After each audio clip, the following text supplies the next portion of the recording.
You've seen their stories on the big screen. You've read about them in history class. They are the heroes and villains whose names have echoed for centuries, the legends that helped shape our world. We know their triumphs, their tragedies, and their most iconic moments. But what if I told you that some of these incredible historical figures never actually existed? Today, we're separating fact from the most convincing fiction you've ever been told. Get ready, because the history you think you know is about to change. Let's start with perhaps the most famous king who never ruled, the ultimate symbol of British heroism and chivalry, King Arthur. The story is a cornerstone of Western literature. A young boy, ignorant of his royal blood, pulls a sword from a stone, proving his right to rule. Guided by the wizard Merlin, he unites a broken Britain and establishes a golden age of justice from his court at Camelot. He gathers the world's greatest knights to his round table, a symbol of fellowship. We all know Sir Lancelot, whose love for Queen Guinevere helps doom the kingdom. We know the quest for the Holy Grail and Arthur's final battle against his nephew Mordred, where he's carried away to the mystical Isle of Avalon, promising to return when his country needs him most. It's a tale of honor, betrayal,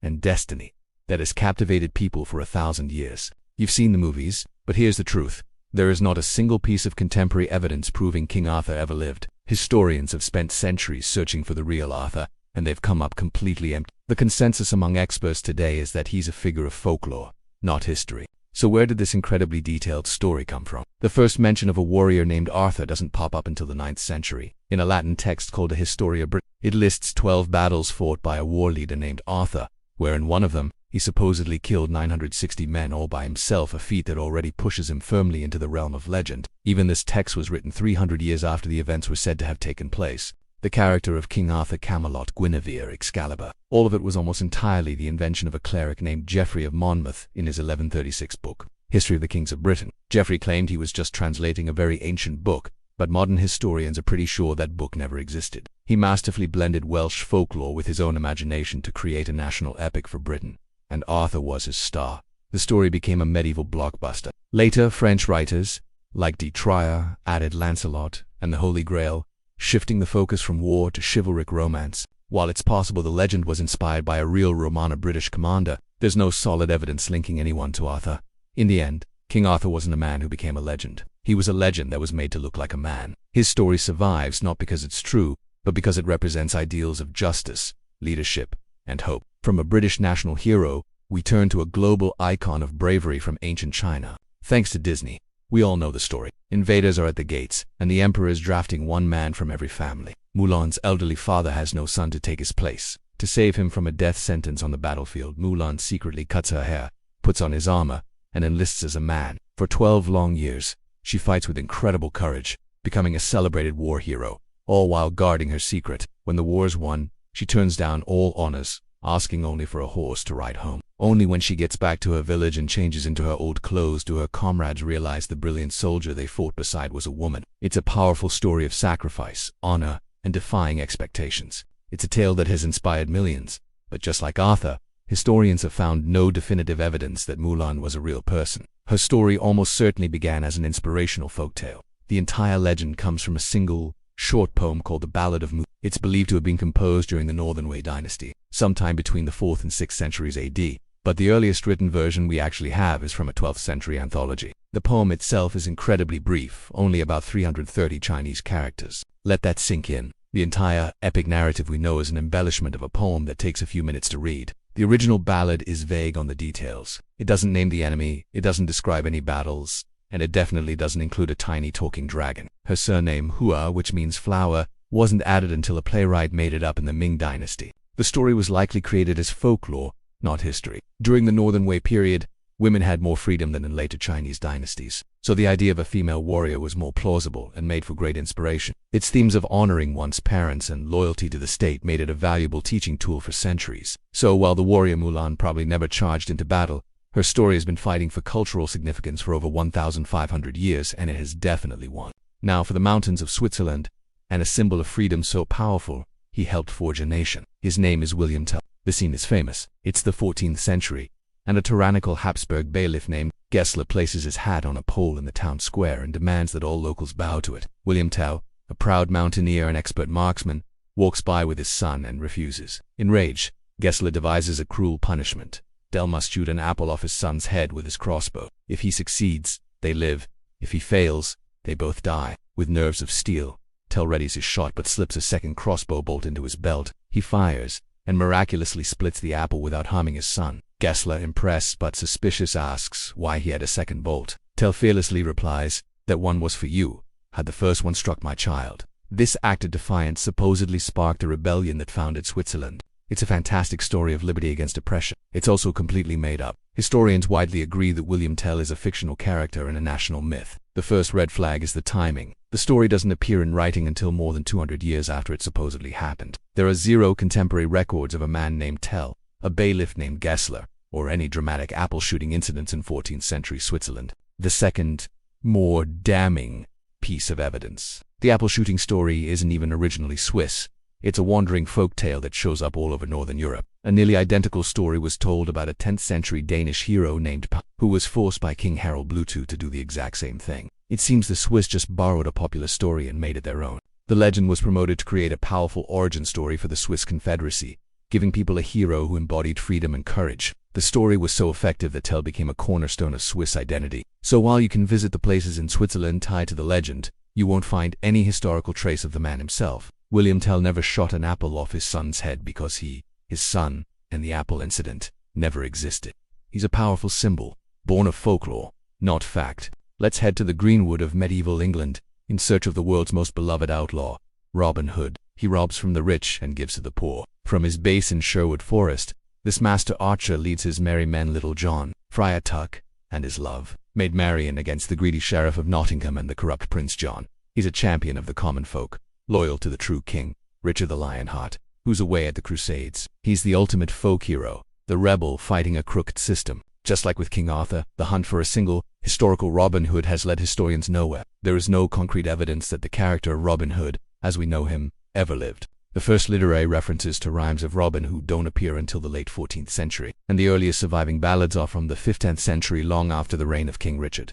These early ballads also paint a very different picture. Robin isn't a nobleman. He's a yeoman, part of the small landowning class, and he's much more violent. His main targets are often rich clergymen, and he's quicker to fight than to hand out cash. Key characters like Maid Marian and Friar Tuck aren't in the earliest stories at all. They were added centuries later to add romance and comedy. Even the famous motto, "Rob from the rich and give to the poor," wasn't the main theme of the original tales. The idea that he was a loyal supporter of King Richard was a 16th century addition to give the story a clearer moral framework. So where did he come from? The name Robin Hood was a common alias for petty criminals in 13th and 14th century England, like a medieval John Doe. It's possible the legend is a composite, built from the stories of several real-life outlaws. Or he could be entirely a creation of folklore. Robin Hood is best understood not as one man, but as the embodiment of popular discontent and the timeless dream of justice for the little guy. It's pretty incredible to see how these stories we take as fact are often built on pure myth. We're only halfway through, and we've already debunked some of the biggest names in the history books. If you're enjoying this trip through the hidden truths of the past, do me a favor and hit that subscribe button. It really helps the channel out and ensures you won't miss our next investigation. Alright, let's get back to the figures who never were. So far, we've covered ancient heroes and medieval legends, but our next non-existent person is much more recent. A legend of the American kitchen. By 1945, her name was so recognizable that a Fortune magazine poll ranked her as the second best-known woman in America, right behind the actual First Lady, Eleanor Roosevelt. Her name is Betty Crocker. For generations, Betty Crocker was the most trusted voice in American kitchens. She was the warm, knowledgeable homemaker whose face appeared on cookbooks and cake mix boxes. She hosted radio shows and answered thousands of letters from cooks needing help. She was a dependable friend who could guide you through any recipe. Her signature was a seal of approval, a guarantee of quality. 2 millions. Betty was as real as their own grandmother. Betty Crocker never baked a single cake. She never existed. She was a brilliant marketing invention. Her story starts in 1921 with a flour company, the future General Mills. After a promotion, they were flooded with baking questions. The AD team decided to create a friendly persona to answer the mail, rather than a faceless corporation. They chose the surname Crocker to honor a retired company director, and Betty because it sounded warm and friendly. Female employees submitted handwriting samples for a signature, and the most distinctive one was chosen. The idea was a massive hit. In 1924, Betty got a voice on a popular radio cooking show, played by a series of actresses over the years. The face of Betty Crocker wasn't created until 1936, and it was updated every few years to reflect the changing image of the American homemaker. The 1996 portrait was a digital composite of the faces of 75 different women. Betty Crocker was essentially the original virtual image. She was a brand personified, a carefully crafted identity designed to build trust and sell cake mix, and it worked better than anyone ever imagined. From the modern kitchen, let's go back to ancient China, and to a name synonymous with strategy itself.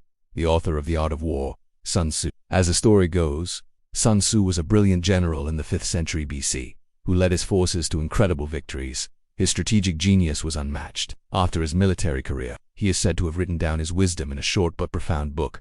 The Art of War, with its timeless principles on deception and knowing your enemy, became the definitive guide to military philosophy, studied by generals and CEOs to this day. You can find The Art of War in any bookstore, but finding the man himself is a different story. The historical existence of Sun Tzu is a subject of intense scholarly debate. The main source on his life is a biography written by the historian Sima Qian around 400 years after Sun Tzu supposedly lived. The problem is, other historical texts from that era that meticulously chronicled its wars and politics make no mention of a general named Sun Tzu. There are a few theories. One is that Sun Tzu was a legend, and The Art of War is actually a compilation of military wisdom from various sources, collected and edited over time. The name Sun Tzu could have just been a pseudonym to give the collection an authoritative voice. Another theory is that the details of his life story, like the one where he trains the king's concubines into an army by executing 2 of them, sound more like a moral fable than the actual history. The debate is still unresolved. It's impossible to prove he didn't exist, but it's also impossible to prove that he did. What's clear is that the figure of Sun Tzu, the sole brilliant author, is shrouded in doubt. He may be less of a single historical person and more of a legendary name for a timeless body of work. From the father of strategy, we turn to the supposed father of Western literature itself, the poet credited with composing the Iliad and the Odyssey. He is the blind bard of ancient Greece who, around the 8th century BC, single-handedly composed the epic tales of the Trojan War and Odysseus's long journey home. He wandered from city to city, reciting his magnificent verses and creating the masterpieces that would influence nearly all of Western literature. His name is synonymous with epic poetry. The truth is, we know absolutely nothing for certain about Homer. We're not even sure if he was a real person. The whole debate is known as the Homeric question. There is no reliable biographical info for Homer from his own time. The stories about his life were all written centuries later and are considered pure legend. Even the image of him being blind is likely symbolic, as blindness was often associated with divine insight in the ancient world. The core of the question is about authorship. The Iliad and the Odyssey began as oral traditions, passed down for generations by professional singers or bards. These performers didn't just memorize a text. Each performance was a unique recomposition, using a complex system of memorized formulas and patterns. Because of this, many scholars believe the epics aren't the work of one person but the polished result of a long tradition of anonymous poets.